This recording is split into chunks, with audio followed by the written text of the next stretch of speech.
Hey everyone, Nathan here. This is a video for some of my Sunday school class who may have missed this past week. We have been going through the book of Galatians and we've been going through it chapter by chapter each week.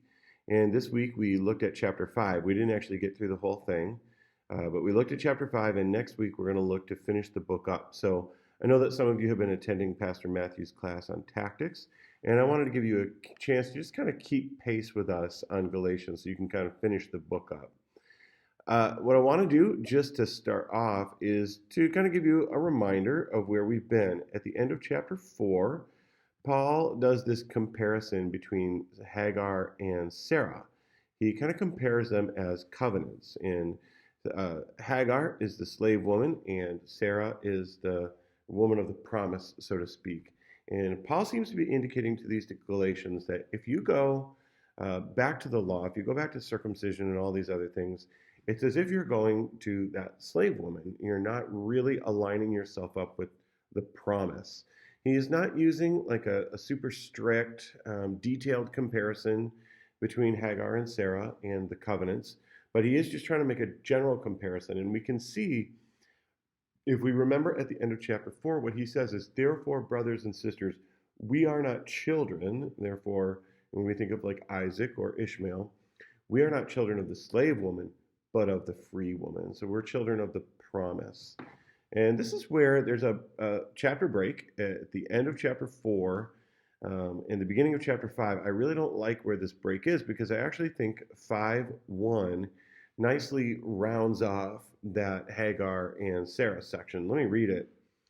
He says, "It is for freedom that Christ has set you free. Stand firm then, and do not let yourselves be burdened again by a yoke of slavery." So what he seems to be suggesting here is that if you go back to the Torah, if you go back to circumcision and dietary laws and all these different things, and you insist on those things, well, then you are going back to slavery. And that doesn't make any sense because you now in Christ have the opportunity for freedom. And that's really kind of where he lands with that Sarah and Hagar comparison. Now, when we get to chapter 5, verses 2, he kind of shifts gears just a little bit. He's going to continue on the same track, but the gears are shifted. If you want to take a moment to read chapter 5, verses 2 through 6, you can go ahead and pause right now and take a chance to read it. I'll make a few remarks about this little section. The first thing that we might want to notice is that Paul is telling them that if they do decide to insist on Torah again, if they go back to that, then Christ is of no use to them at all. Why? Well, Christ is offering freedom, and it is, they would be rejecting that freedom. Well, what good is the offer of freedom if you're just going to submit yourself to slavery? The next thing he does in verse 3 is he talks about how if you do decide to submit to circumcision, you're going to be obligated to obey the whole law. And what I think he means here is this. I think that some of the teachers in Galatia probably were trying to sell them on the idea that they could do circumcision, they could do dietary laws, maybe they would have to separate from Gentiles who didn't do these things, and a couple of other things. But there might have been this idea that they didn't have to do the whole law. And what Paul is saying is that no, when you submit yourself to a master, you're obligated to do everything that that master commands you to do. You can't just pick what you'd like to do. You know, oh, I would like to do this one, but I don't want to do that one. He says, no, you're going to have to obey it all. So don't think that by taking on Torah again, that you're going to have an easy time. No, you're really going to be obligated to the whole law. So he talks again about being alienated to Christ. And finally, at the end of this paragraph, he lands on this idea that neither circumcision nor circumcision has any value. What he says is the only thing that counts is faith, expressing itself through love. And so if you remember, way back when we had kind of a discussion on faith in chapters 1 and 2, we concluded that the idea of faith really has this notion of faithfulness to Jesus, or allegiance, the idea that we are aligned with him. It's not just a mental exercise or a cultural exercise. We really are allegiant or aligned with Jesus. And so what Paul seems to be saying is that that allegiance expressed in love is really what matters. It's not about the law or law keeping or any of that stuff. None of that stuff really matters. The important thing is that pistis, that faith. Now he's going to switch gears again in this next paragraph, verses 7 through 12. If you want to go ahead and read those on your own, I recommend going ahead and pausing, and you go ahead and read them. He's going to get a little bit more personal. He's going to have kind of a charge to those Galatians. And here it is. You were running this good race. Who cut in on you to keep you from obeying the truth? Right? There's this idea that they had been doing really great. Paul is saying, when I came to you, I gave you this message and you followed it and you had the faith, but now someone's cutting in on you, these false teachers, and they're kind of leading you astray. So he uses that metaphor of a race, that they've been cut off and they're kind of like off track now. And then in verse 9, he has another metaphor. A little yeast works through the whole batch of dough. And this one might seem a little bit obvious, but in class I made this comparison. As a congregation at Hess Road, we might be relatively unified, okay? Not a lot of dissensions or factions or, people butting heads all the time. I'm sure there are little quarrels and little disagreements, or people rub each other the wrong way, but ultimately we're a church that does get along. Let's imagine that there were 10 people who decided suddenly that Pastor Matthew really needs to wear a suit and tie every Sunday. And so that's only 10 people. The rest of the congregation are fine with how Pastor Matthew dresses, or at least they don't mind. But then you've got these 10 people who get really aggressive and they start trying to push it. Is that going to cause some problems for the church? Well, absolutely. Those people can cause a huge ruckus, even though they're a very small portion of the whole group. And so I think that's what he's saying. You've got these false teachers who are coming in, and they might even be a small group of people, but they're kind of throwing everything off course, and you've got to watch out for that. Paul's confident that they're going to take his view, so that's good.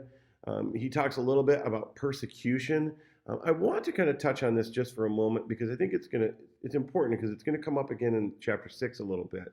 But the idea here is Paul is defending himself a little bit. He may have had some people who were accusing him of, trying to prescribe circumcision. That doesn't seem to match up with what's been going on. But here's what he says: brothers and sisters, if I'm still preaching circumcision, why am I still being persecuted? In other words, remember that a lot of these people were trying to get the Galatians to circumcise so that they could have the religious exemption in the Roman Empire, so that they could be like the Jews. But Paul is saying, no, your Messiah has come. So if you go under that law, it's a rejection of your Messiah. So he's still being persecuted, and in part it seems like because he's refusing to preach circumcision. He has this last line that some people kind of like, whoa. Verse 12, he says, as for those agitators, so those false teachers, I wish they would go the whole way and emasculate themselves. I think what Paul is doing here really is, it's kind of difficult to tell his tone. He could be really angry. He could be actually trying to make a bit of a joke, like, oh, those false teachers, I wish they would just go emasculate themselves, We don't really know what his tone is, but what we do know is that Paul really disregards these false teachers and what they've been doing. So this hyperbole, this very strong language, suggests a deep frustration with these false teachers. He doesn't want them to derail these Galatian Christians that he has been a part of. He's been there. He's taught them. He's won them over to Jesus. He doesn't want them to kind of fall off. Now, in your Bibles, you might see a little heading. In mine, I have life by the Spirit. But I want us to remember that, again, this is kind of a continual flow of thought. So he's got this idea that these agitators just kind of need to, get out of here, go emasculate themselves. But he says, you, my brothers and sisters. So now he turns back to those Galatian Christians. You were called to be free. Don't use your freedom to indulge the flesh. right? Rather, you want to serve one another humbly. Now, the word flesh there is the word sarx. If you're reading at home, your translation might say the sinful nature.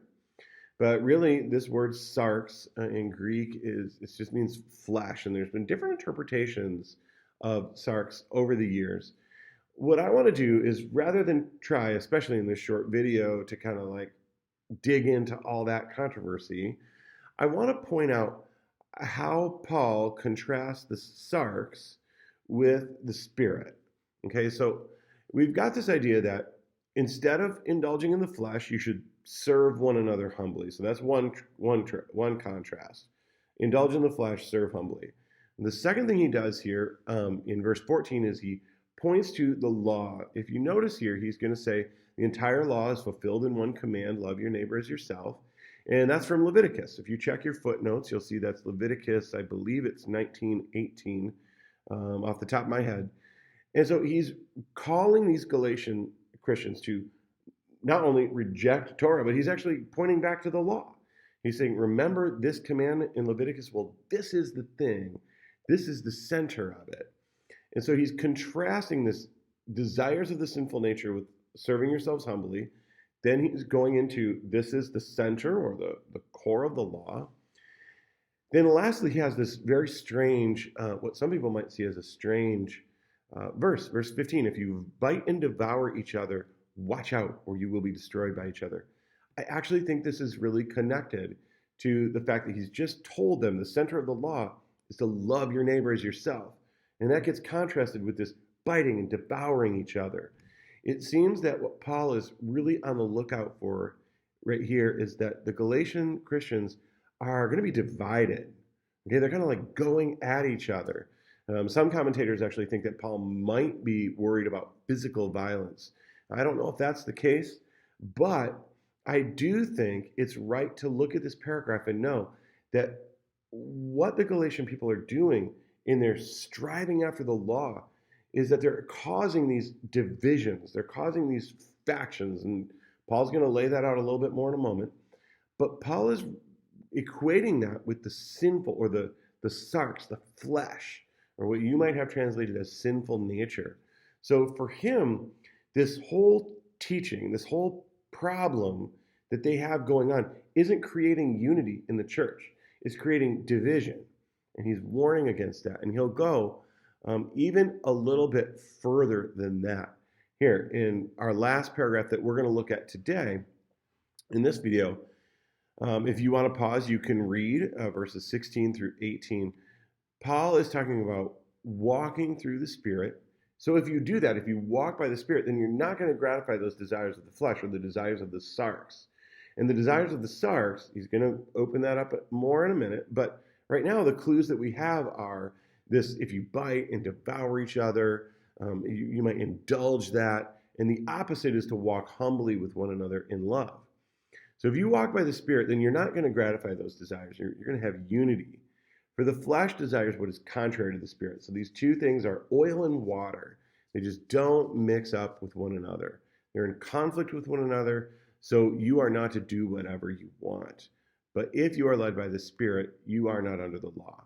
So in other words, if you're being led by the Spirit, you are going to seek unity by embracing the freedom of Christ and rejecting the Torah, the law, right? You're going to reject that law keeping and you're going to embrace the freedom of unity in Jesus. I really think that's what he's driving home here. And I think it's important for us as we go into next week where we're going to encounter the famous passage about the fruit of the Spirit. Well, the fruit of the Spirit is what Paul really wants them to embrace rather than this division, okay? So I hope that is a good summary of what we talked about in Sunday school class. Next week, this coming week, we're going to be talking about chapter 6. And I hope you enjoy Pastor Matthew's class on tactics, and I hope you enjoy these videos. All right, thank you. Till next time.